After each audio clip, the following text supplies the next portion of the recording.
Hurricane warnings continue for the Bahamas and for Bermuda with Hurricane Melissa on tonight's Tropical Weather Bulletin.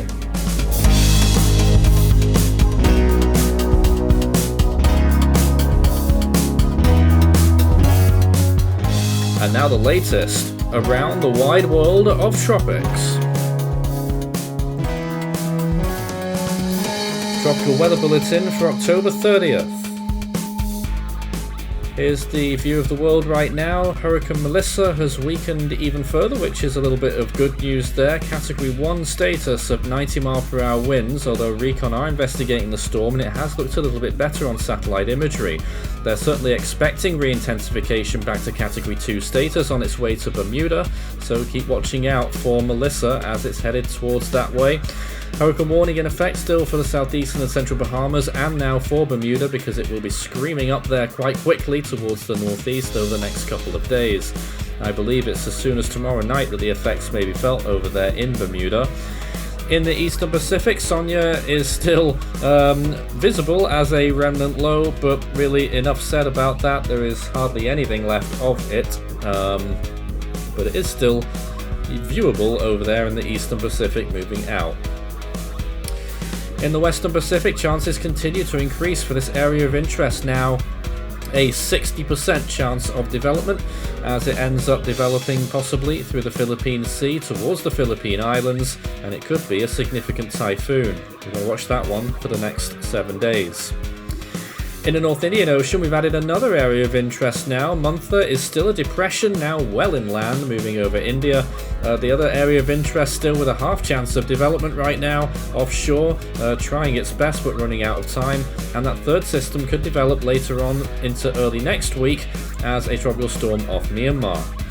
In the southwest Indian Ocean, we're now looking at nothing on the viewer here for any potential development, so it's now quiet once again down there in the southern hemisphere. Of course, it has been a rather intriguing start with several tropical storms, but this time the southern hemisphere is now quiet. A large frontal system there extending from the Solomon Islands down all the way to New Zealand, producing some significant precipitation, I would imagine, down there, but elsewhere it's pretty quiet. So here's the latest on Melissa. Category 1 right now is the latest estimate. 23.1 degrees north, 74.6 degrees west as of 8 p.m. Eastern Daylight Time this October 29th. Tropical storm warning still in effect for the Turks and Caicos Islands as well. It is just 26 kilometers east of Long Island in the Bahamas, 63 from Rum Cay, 95 from San Salvador Island, 1402 from Bermuda, and 3,330 from St. John's in Newfoundland. The storm will be all the way up there by the time we get to the weekend. As shown nicely on the National Hurricane Center's forecast cone, this was the 5 p.m. look.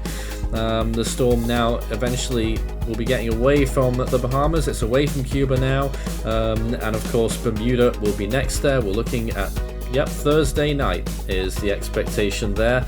High chance of tropical storm force winds and significant chance of hurricane force winds as well. There could even be winds of up to 100 miles per hour for the island if the storm does strengthen. Subscribe to our YouTube channel so that you're always in touch with the latest tropical cyclone updates, as well as following us on social media. And you can also join our Discord server for tropical weather chat at any time on discord.gg/force13. Let's take a look at the latest satellite imagery then. Looking at the latest, really high cloud tops have been popping up on that western side of the storm in the last few hours, at times getting probably up to around minus 95 degrees Celsius. That's partly due to some significant wind shear towards the west that's propping and pushing the cloud tops towards the centre, but also a lot of dry air mass over there on that western side, which I find interesting. But the storm in general is just pushing up more convective outbursts there, and really has done on that western side in the last few hours. Recon were not finding anything particularly impressive in the storm earlier on. They're in there right now. Regrettably, I've only got half a pass of data, so there'll be more information by the time the update's out, but I don't currently have it. That's the problem with doing updates on time. But from what we're seeing so far, it doesn't look like there's going to be an upgrade that's going to need to be warranted. Pressure probably still in the 970s, and wind speeds probably hovering around the 90 mile per hour mark, maybe just a tad higher.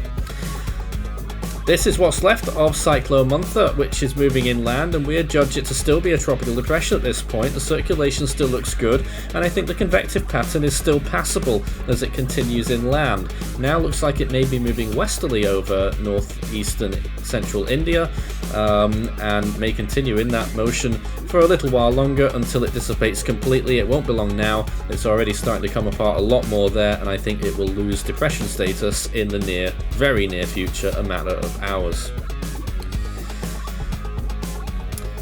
That's what's left of Sonia.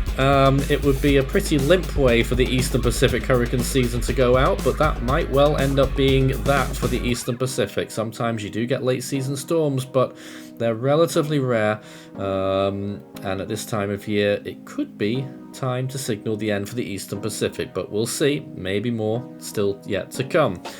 This is the invest in the Arabian Sea, 92A, which was looking really good earlier on in the day. However, dry air is really coming in hot on this system at this point. So are the chances finally over for this system? Well, we're still giving it benefit of the doubt, 50%, whether it might have one more chance to tighten that core circulation and have the right convective pattern and maybe briefly call it a tropical cyclone, but if time goes on, it's still looking like that in a few more hours, then I think it will drop very quickly for the chances. Invest 98W has also been marked, and this is the system that we're watching in the Western Pacific now. That's the 60% that we've given. Nothing to look at the moment yet, just a little one or two small areas of convection and trying to get itself on the early stages of organization. We're very, very early on there. No real signs of anything yet. Wide shot of the Atlantic Ocean, where you can clearly see the influence of Melissa, which is still moving probably north-northeastwards actually, and I think it is still going to continue in that motion for a while. Eastern Pacific, if you look carefully, you might be able to see the remnants of Sonia, but apart from that, it's just the usual stuff in the intertropical convergence zone and no real signs of development. Western Pacific, looking at the water vapor imagery here, it is quite a moist period for the South China Sea and part of the Philippines, though this next storm will be bringing in a lot more rainfall if it does end up materializing. Massive gulf of dry air in the Arabian Sea, which is really starting to smother Invest 92A, and in the southwest Indian Ocean, a big channel of dry air there as well, extending from Tanzania through the northern tip of Madagascar towards Mauritius and down towards the southeast. Australian region has a more favourable look on the moisture pattern, but in general there's really nothing active out there to take advantage of that at all. And just another feature, a massive extratropical cyclone off Western Europe. I don't know how deep that one is, it looks pretty deep to me, but just some fascinating imagery to look at there. So during the recording of this tropical weather bulletin, it did occur to me that this imagery looked a little bit suspect, and I'm afraid it is because it is out of date on the Force 13 website now. These images are all from early October, so unfortunately these are not the right images to show you anymore for sea surface temperatures. I can tell you though that they are still warm in most areas of the world that we're looking at right now that are showing warm here, but also for obviously the East China Sea looks extremely warm there, but I can tell you it has cooled down to around 26 degrees Celsius. This issue just came up today, wasn't aware of it until now. We will make sure that we get a fix on this for whenever the next tropical weather bulletin update will be. And apologies for the out-of-date imagery. The rest of the anomalies, etc. are still up to date. Current sea surface temperature anomalies actually have that Arabian Sea region down into the southwest Indian Ocean below average at this point, but it's warmer further east. In the Western Pacific, way above average in those hot areas that I've been mentioning. And in the Eastern Pacific, it is generally below average, although a couple of the areas that count in the tropical zone there are above, near the coast of Mexico. In the Atlantic, still very warm in all of those areas, not much of an impact from Melissa, it has to be said. Caribbean Gulf of Mexico is actually the hottest area compared to average. Oceanic heat content still looking rather good for large parts of the Western Pacific, maybe not quite as much as earlier, but still plenty of energy in a few key spots there for systems that might run up towards the Philippines. The Caribbean Sea looks even better. Of course, there is a little bit of a gap from where Melissa was, but look further west. Could there still be a chance for another system that could develop in the Western Caribbean? Because if it did, it's got really good conditions still. Checking in on the computer models at this point, and we're watching, of course, Melissa continuing on towards the northeast, strengthening for a little while at first. I've just marked Bermuda because it's hard to see that little white dot.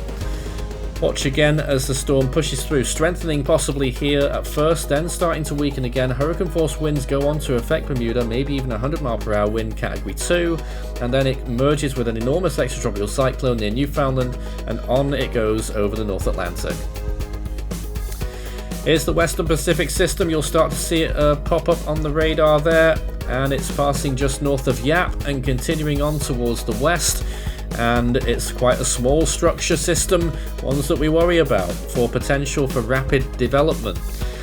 At this stage though, the GFS is only predicting a strong category 1 or maybe a low-end category 2, but obviously in the Western Pacific you can't take no chances there either.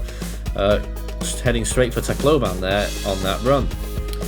In the Bay of Bengal, also a system that we're looking out for, the one that we marked at 20% in the eastern part of the sub-basin, starting to develop near the end of that 5-day period, the 3rd of November, along the coast of Myanmar, and then it starts to turn westwards and northwestwards as a tropical storm.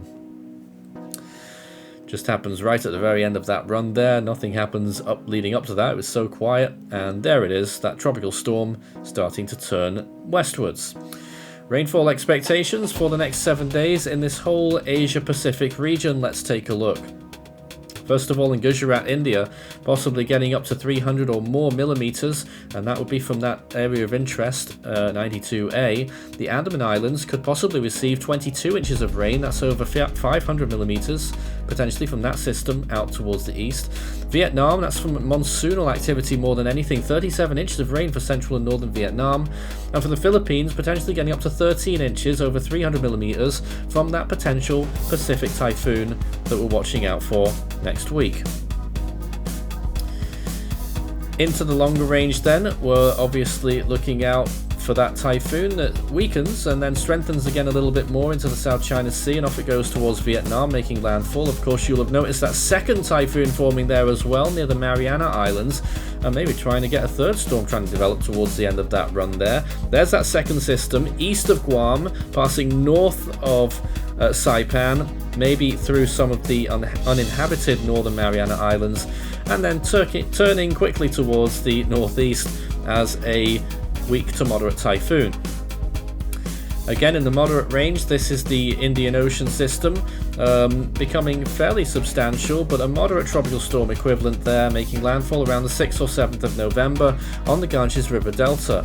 It certainly is an uptrend on what we've been seeing in recent tropical weather bulletins, but still a long way to go with this system, and still question marks about whether it will actually form. Only the GFS is actually doing it at the minute. Check out our store page for Force 13 related merch, as well as our full season and individual storm animations on request by you. Also, if you like our work, please check out our YouTube memberships. Check the join page on our YouTube channel, youtube.com/force13/join. Well, into the fantasy range then, and well, what was I alluding to? That area that's still untapped in the far western Caribbean, off Honduras, off Belize, off the Yucatan.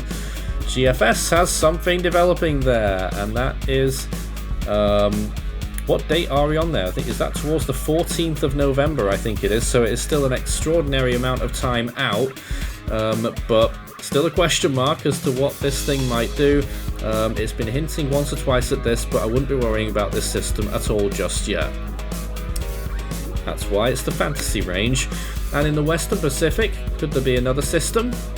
There it is, a very large, oh boy I mean large, typhoon there on approach to the coast of Luzon.